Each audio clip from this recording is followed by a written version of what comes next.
আসসালামু আলাইকুম, welcome to my channel Fatema cooking and ব্লগসে। সবাই কেমন আছেন? আশা করি ভালো আছেন। আলহামদুলিল্লাহ আমিও ভালো আছি।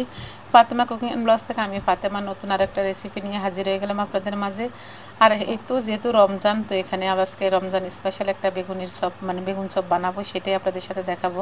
তো এই তো এখানে আমি মেজারমেন্ট কাপে 1 কাপ নিয়ে নিলাম বেসন, আর নিয়ে নিলাম 2 টেবিল চামচ চালের গুঁড়া।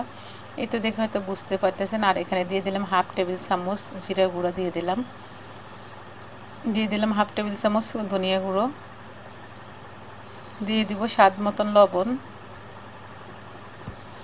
এখানে ধনিয়া জিরা সবগুলোই দিলে অনেক ভালো লাগে খেতে। আর দিয়ে দিলাম এখানে 1/2 টেবিল চামচের মতন মরিচের গুঁড়ো। এখানে মরিচের গুঁড়োটা মানে স্বাদটা বাড়ায় এই জন্য। আর দিয়ে দিলাম পরিমাণ মতন বা স্বাদ মতন সামান্য একটু জর্দার রং।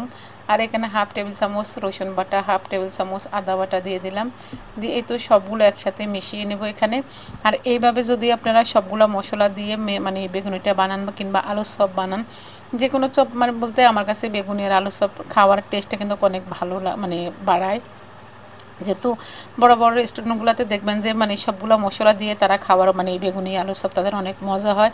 আর তারা এই সমস্ত মশলাগুলোই কিন্তু মানে বেগুনের মধ্যে মিশায়, মানে বেসনের মধ্যে মিশিয়ে। আর এই তো দেখেন আমার ডোটাও হয়ে গেছে। আর এখন দেখেন আপনাদের সাথে আমি শেয়ার করতেছি কীরকম ঘনত্ব রাখবেন আপনারা, কিন্তু মানে আঙুল থেকে পড়ে যাচ্ছে ওইরকমভাবে ঘন রাখবেন। আর এই তো এখানে চুলায় বসিয়ে দিলাম তেল। আর তেলটার মধ্যে আমি পেঁয়াজ বেরেস্তা করেছিলাম, সেই পেঁয়াজের মধ্যে তেলের মধ্যে দিয়ে দিলাম। আর এই তো বেগুনগুলো আমি কীভাবে কেটে নিয়েছি সেটাই আপনাদের সাথে দেখালাম।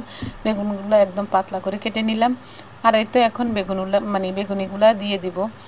তেলটা বেশি গরম করা যাবে না, একদম লো আছে মানে চুলা রাখতে হবে। বেশি দিলে দেখা গেছে ভিতর দিয়ে বেগুনের কাঁচা থাকা যাবে আর উপরে বেসনটা লাল হয়ে যাবে। তো ওইভাবে বেগুনিগুলোকে মানে চুলার আঁচটা ভালোভাবে রাখতে হবে আর কি, একেবারে হাই হিটেও না আবার লো আঁচও না, ওইভাবে রাখতে হবে। আর এই তো দেখেন আমি কীরকম করে রেখেছি। আর এই তো বেগুনিগুলো মানে উল্টিয়ে পাল্টিয়ে ভেজে নেব। যদি আমার ভিডিওটা ভালো লাগে অবশ্যই একটা লাইক দিবেন, যদি বেশি ভালো লাগে ফ্যামিলি এবং ফ্রেন্ডসের মাধ্যমে শেয়ার করে দিবেন।